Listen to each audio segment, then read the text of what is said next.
So tell me what you've brought in and the history of it. Where did you get this? This is a celluloid collar box, and my grandfather gave it to my mother, and my mother gave it to me. There is writing on the inside, and it has something to do with a J.W. signature from Mr. M.T. Tyler. I don't know how my grandfather acquired it, but it's dated 25th December 1902. Really? Okay. My mother was born in 1904. It's a little bit damaged, but I don't know if I can find anybody that can match the color of this thread to repair it. Actually, I can recommend some people who do restoration work like that if you want me to. So I love the writing in it. I mean, it's handwritten, almost for history more than anything. And I love that it's Hamilton, Montana. Yeah, that's Just think what a Garden of Eden Hamilton was in that time period. Yeah. My mother was before born they there. plowed a million houses in up there. Yeah, you're right. It's a collar box for celluloid collars. It's for ladies' collars because it's more petite. You know, this is probably 4 inches in diameter. I didn't know that. You can roll a collar up in there. You know, okay. For everybody's edification, the Victorian shirts and ladies' blouses had starched collars, and some were celluloid and some were actually linen with starch on them. So consequently, you know, if you walked around the house without your collar on, you looked like now you would with a t-shirt. Well, to go to work in the morning, you throw that collar on and boom, it was clean, no ring around the collar, and away you went. You know, washing was kind of periodic in those days, so they didn't want to have to wash and iron the shirt every time. So this is kind of a high quality Moroccan finish leather. They call this maroon colored leather here, Moroccan. I'm not quite certain of the process for that smooth, slick tanning, but it's almost like a book bindery of the time would have had. The book binders in the Victorian era and a little bit earlier perfected that to where it's just a high gloss, beautiful, almost a patent leather with this Moroccan color. They've stamped the top with a wonderful floral stamping. If I didn't know better, you know, seen a lot of stuff from Hamilton and Montana and the West, I would say that this could have been sold even at a saddle maker's. You know, saddle makers would make these in the Old West because they made any number of fine leather goods, you know, from gun rigs and chaps to, I'll even see these, I'll see leather collars that they made. And I'm just kind of maybe off on a tangent with that just because it's a Hamilton, Montana piece, and it's got the color that I see a lot of the saddle makers used with this kind of leather as well. So long story short, you know, there's a little damage to it, but it's still beautiful. It's got the history in it, which adds a lot. If this didn't have the history in it to Hamilton, it's still a beautiful collar box, one like I've never seen. It's kind of unique. I would say it would be $125 to $150, but you know, I'm a freak about the history. I love all that background on all these people when they write their names in old ink, because then ka-ching, you identify with it and you know who had it, and all of a sudden, you know, you're touching something that was really personal to somebody that you know about in a place you know about. I don't know how my grandfather got it because none of his names are in there. He was a Welsh. Yeah, so I don't know how he got it. For my, you know, when I look at a piece like that and it's got the history, I double the value just because it means a lot to collectors, and I see in my business it sells double. So, all right. Well, thank you. Thank you. So, what have you brought in? Tell me about it. And it's history. I want to know the history today. So, this is an egg cup. You see, it's got the little hat. Everything on this is original. And my grandparents came here from Norway in the late 1800s. And it's been in the family ever since I can remember. Well, so you've given me a little test here. It's kind of hard to figure out where this came from. And so you gave me a few options. And I was leaning against Norway until I saw the coloring on the face and the hair. It got the same color hair as you do almost. So,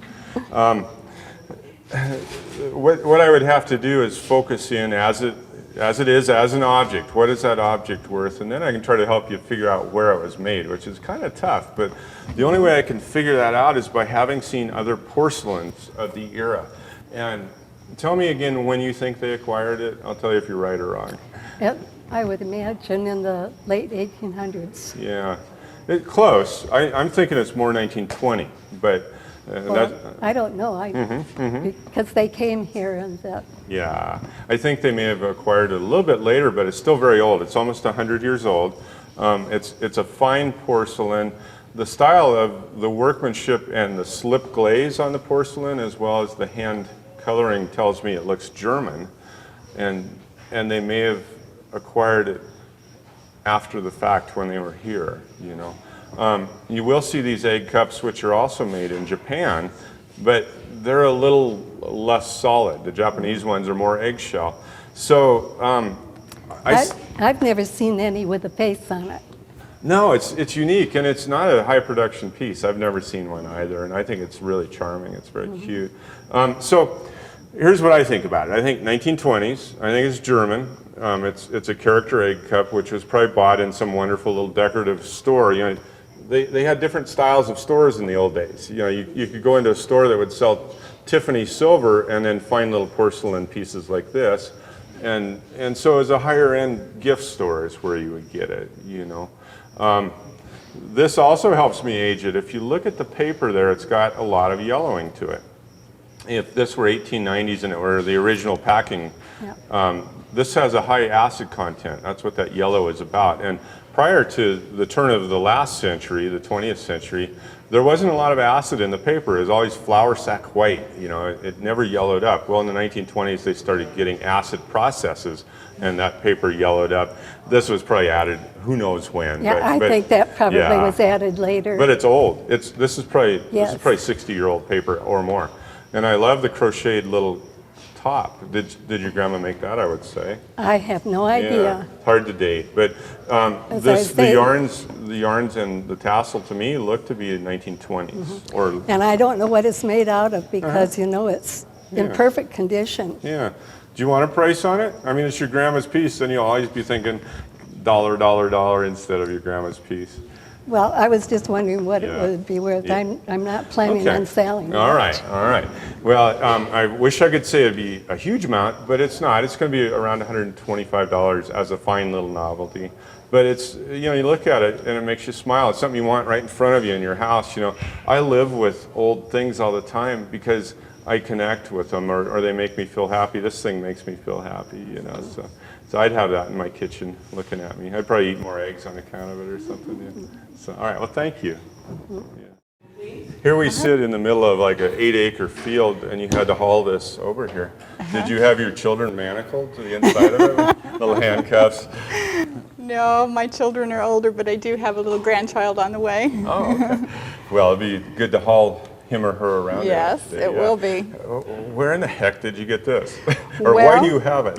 Yes, that's a good question. You just said that you kept things around your house that made you happy. And when I have this around, it just makes me happy, and everyone that sees it likes it. Well, it's an old beast. You know, you actually see these being reproduced. Yes. There's kind of a phenomenon now where they bring in big truckloads of cast iron novelties and wagon wheels, and they're all manufactured now for decoration purposes. But this is the real deal. You know, this piece is probably mid to late Victorian. Tell me more. What else? Well, I bought it to bring home to Evro to put outside and put shrubbery and flowers in it. Right. And my husband, about 2 months later, was watching a PBS special, World War II in color. And they had the German refugees leaving Berlin with these carts. Really? And I looked and I thought, well, maybe I better move this cart inside. Yeah. So I don't want to damage it, but. Well, wood will sit outside for a lot of years, but you know, the sun bakes it and the water makes it warp, you know. I'm not sure as to the origin. There's no wagon maker's label on it. I mean, it's done in the same fashion as a larger wagon would be. You know, I mean, it's for various kinds of works around a farm. You know, I joked earlier about where's the goat to pull it. Well, you see a lot of 1910 era postcards with little kids sitting in these with goats hooked onto them. It was this weird, creepy little fad that people were doing. And it's like, get the goat and get the kids, you know. But it's not exactly what I would call a Western American piece. You know, you don't see a lot of photos of people in Montana on homesteads having these. So I don't know where it came from, but it's well made. It's sturdy.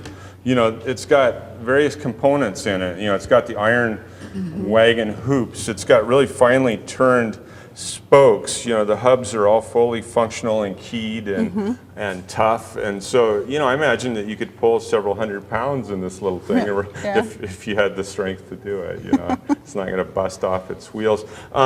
So, you know, horse-drawn vehicles are a whole collectible field, and in my career I've been lucky enough to appraise a lot of wagon collections, a lot of stagecoach collections, but I've never appraised one of these. And so when I see an object like this and I can't find a comparable for value for it, then I just go with my gut instinct, which is greed. It's like, what could I get for it if I had to sell it? And you know, if I were to put this in my shop, I know that some rich babe would come along who's a billionairess and want it in her garden for $1,500, you know, $2,000, you know. So that's my sense of value on it. I bought it for $50. Oh, get out of here. So I'm happy. All right. Yay. All right. Yeah, very good. Well, thanks. Thank you. All right. Take your cart and get out of here. All right.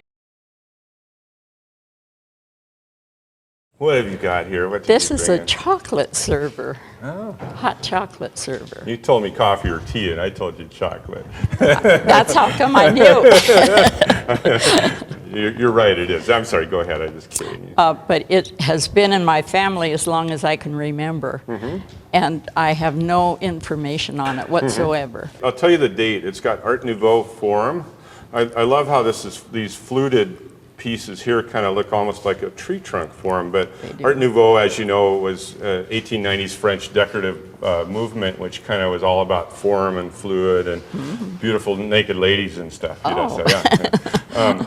But this is fine porcelain. It's a little, you know, it's not ting eggshell thin, but it's still thin, which means it's good.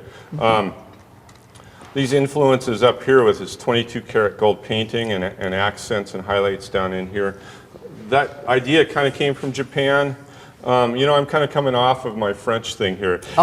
These little dots here look to me almost to be like Japanese Satsuma or Moriage, M-O-R-I-A-G-E. Okay, now I'm already up where it's Japanese. So, and I think it's Japanese export porcelain, and I would say it's probably 1915. People of that era were really big into chocolate. They weren't such coffeeaholics as we are now. And Starbucks in the old days would have been chocolate only, you know. So, but they generally had little cups with them that were a tiny little cup that accompanied it, 6 usually, you know.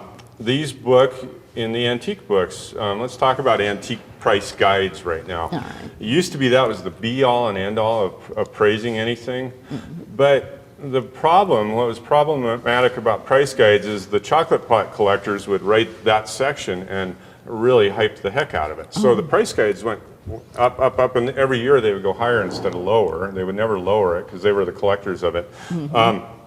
So with the advent of eBay, these have gone from $800-900 down to what they're truly worth. You could probably find a chocolate pot like this on eBay for $300. You know, but still, it's gorgeous. It's all hand painted with the florals. It's beautiful. But, yeah, it's very beautiful. So thank you. Thank you very much.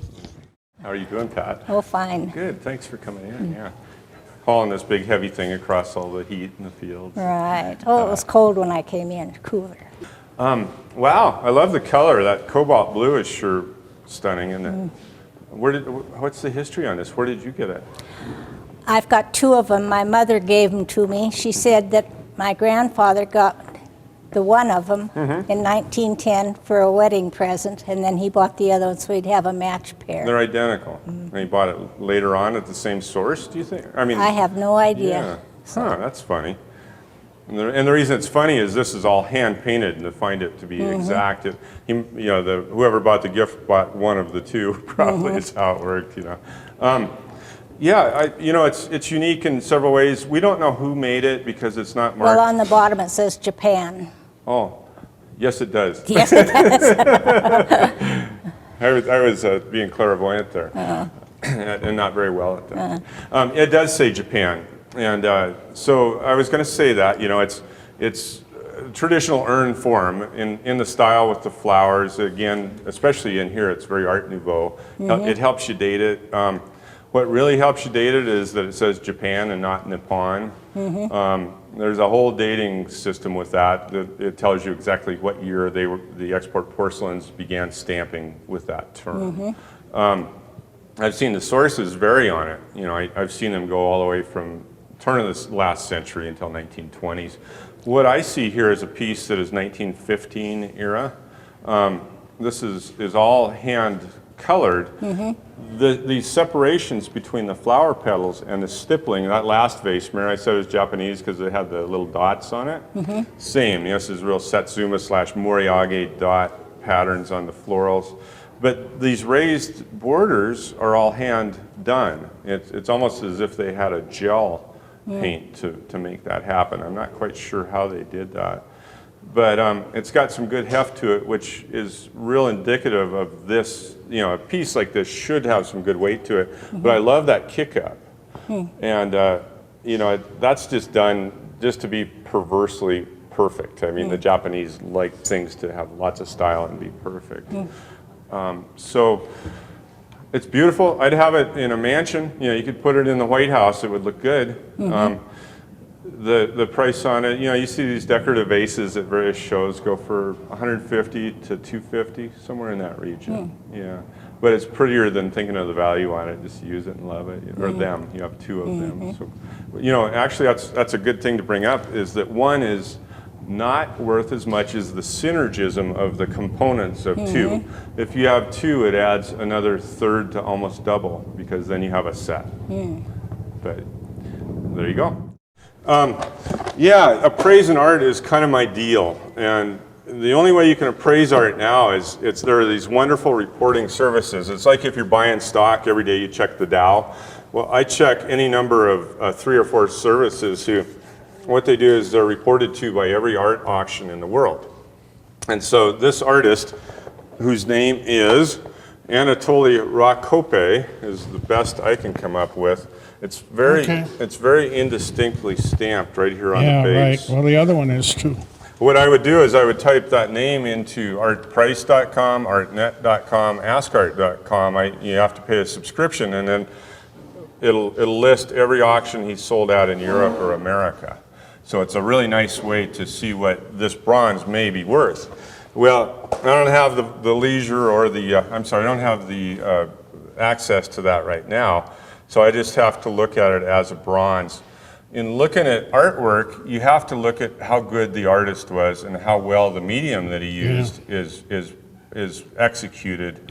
If you look at this piece, the features, for instance, on this lady are a little blockish. You know, it's not. I couldn't do that good, but there are people that could pretty easily. So therefore, what I look at it as probably not being a piece by a person who sells for a great amount of money, but yet it's a cool old bronze. You know, it's got a Cossack on the back of a horse holding on to this babe that he just captured or saved, one of the two. You know, he's got his fur hat, he's got his scimitar. It's definitely Russian, as the name denotes, but it's a little bit chunky. You know, it's not as well defined as it should be. I like the horse, just her face kind of kills it for me, you know. But still, then it becomes a decorative art piece. If you go on those art systems that I talk about and you don't see that artist's name listed, and you're correct on the spelling, then it means that it becomes a genre piece. What's a fine decorative bronze from the 1900 to maybe 1870 to 1910 era is where I place it. I say it's going to be worth at least $1,000. You know, it's a fine decorative big bronze, and you sure as heck couldn't go out and knock these out with that much bronze in them for that. You know, so that's what I come up with. I say $1,000 to $1,500. Okay. Yeah. Hi, Carol. Hi. How are you? Good. Thanks for coming in. Nice to be here. So you're on the board of directors at the Fort Missoula The Friends, Historic. right. Yeah, great organization. It is. Yeah, thank you.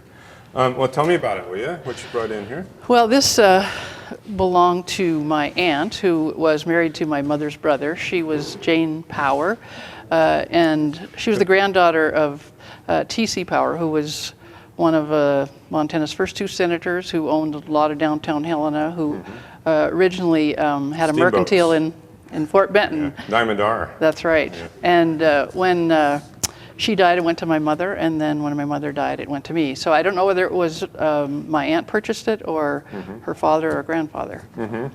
Well, everybody in Montana knows about TC Power. I mean, didn't he found Fort Benton or no? Right. He had a mercantile there, so he did all the steamships that came up. They unloaded everything at the mercantile in Fort Benton. Which means that every bit of goods, if you had a bottle of ale or if you had a dress, it came up TC Power's riverboat from St. Louis to Fort Benton, Montana. That's right. And that began well, there were riverboats in the 1840s, right. But he was at his heyday in the 1860s. Is that right? He was operating well before Montana became a state. Right. And his ships outfitted the gold camp of Bannock, Correct. the gold camp of Virginia City, and the gold camp of Helena, which was Last Chance Gulch. Right. Okay. I know that in the 1980s or 90s, there's a big auction of Power Tobin memorabilia. When my Aunt and Uncle's mansion was sold, then my cousins auctioned off most of their. I could shoot myself. I was doing an appraisal out of state, and my friends were buying stacks, like playing cards this big, of TC Power riverboat tickets. Right. And they were buying them for like $200 for a lot of 100. And now I see them. I appraised one the other day that just sold for $1,200. Yeah. So, we used to play with all that stuff when we were kids. Really? Dig it out. Well, what's beautiful about this is it's a mansion style. I mean, it's very elegant, high form, piece of lead etched crystal with German silverwork on it. It probably was for one of the TC Power family mansions. It was probably brought out later on. I would say it came out on a train after the heyday of the riverboats. It's got fantastic scenes all the way around it. I mean, it's just almost eye-dazzling. You could spend about a half hour viewing the scenes to see it all. Right. The top has this wonderful silver repoussé work on it. There's chasing on it. Who made it? It's a piece of art crystal which has been etched and then fitted with German silver. And if you look here, there are hallmarks on the bottom, and silversmiths will stamp their name into their silver as they work on it. And the hallmarks here are a crown, G, and almost a Knights Templar cross, a cross. But then it says Germany down here. So I do have books that I can dig into that would tell me exactly who made it. He made it in the late Victorian era, the silver that is. I maintain that there would have been a design house who ordered the crystal and then had him make the fittings, and then they were assembled and then sold at that point. This is heavy lead crystal. It's acid etched. It's hand blown, which means that this was originally a chunk of molten glass, which the blower just blew it into this form naturally and then tooled it to make it look like that. Then they snapped the pipe off the top up here and ground the glass. So the glass blowing in the Victorian era was fascinating. Like window glasses, what they do is they would have a cast iron table, and they would get chilled water and it'd be running over this table, and then this guy would sit and huff and puff and blow this big bubble that would then fall on the table, and they'd cut it into squares. And so glass blowing was a huge deal in the Victorian era. Condition on it is great, except the crystal has a crack. Yeah, it doesn't leak, which tells you how thick it is, I guess. Don't get it near the sunlight because it'll keep spreading on you. But gosh, it's fantastic. I wish I knew more about the hallmark of the maker, but again, I just have to look on what it would go for in a high-end auction. It's fine enough. Most auction houses are snooty if they're a big auction house. Like some of the bigger ones who deal in this sort of thing are Sotheby's Christie's, but also James Julia in the East, Freeman's, and several other Skinners. They deal in this mansion kind of decorative arts. As does Bonham's in San Francisco. So you would see a piece like this with a pre-auction estimate of $2,000 to $2,500 in mint condition, and on a good day at the auction, it might bring $3,800, $4,500, just because it's got so much to it, and then the history enhances it. I know of several collectors here in Montana who would buy it because it was TC Powers. So there you go. You're like Montana royalty, man. You are blue blood. So. Right. Well, I'm not selling it, so Oh, thanks. Thank you. very much. Yeah. Hi, Rosemary. Hi. How are you? So you brought in this dish. Yes, Where did you get it? I got it from my mother. I don't know where she got it from, but she did tell me that it was depression glass, and I didn't know if it had any value or It does. So what did she use it for? to put hors d'oeuvres and things on, little snacks. Celery and whiz cheese? Yeah. Yeah, okay. Ritz crackers. Yeah, you got it. It's kind of a nice piece of depression glass. You know, depression glass is a whole thing in American decorative arts, and the idea for the name, you know, as depressing as the name is, it came from the idea that during the Depression, there were manufacturers who would make this up, and it was a little bit less expensive than the high-end crystal, but yet had wonderful color, clarity, and cut almost like a diamond. This is a nicer piece. It's pink depression glass. Sometimes you'll hear the antique dealers call it grapefruit glass or grapefruit colored. Various manufacturers made this stuff, but few of them did it with these patterns around here. And so to me, that tells me that this is a rare piece, and when she bought it, it was a little bit more expensive piece, wherever she got it. Maybe as a wedding gift, it's fine She may enough to have, have yeah. yeah. been. When was she married? 1920s? Yes, Yeah, okay. Because this piece is from the 1920s. It's got a wonderful stag and his chicks around it. He's got all these does surrounding the stag scenes. But look at how finely detailed it is. You know, it's just a really nice job of acid etching. What they did is they first molded it, and then they etched into those molds.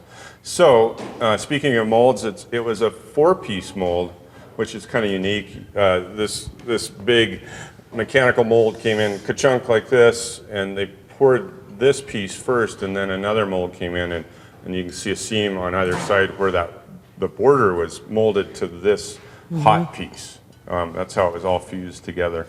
1920s. Pink depression glass, I don't know who made it. It could be Parapoint, it could be any number of makers. It's not marked. It could be Heisey. If you go to any of the bookstores, you'll see books on depression glass, and I bet if you just kind of keep looking, you'll see this pattern and be able to identify it. Value on it is a couple $100. Oh, okay. I have this Avon aftershave in its original box with the lotion in it, never opened. The Avon bottles, if you look on eBay, I'm sorry to say that there'll be listing after listing, and they generally bring $10.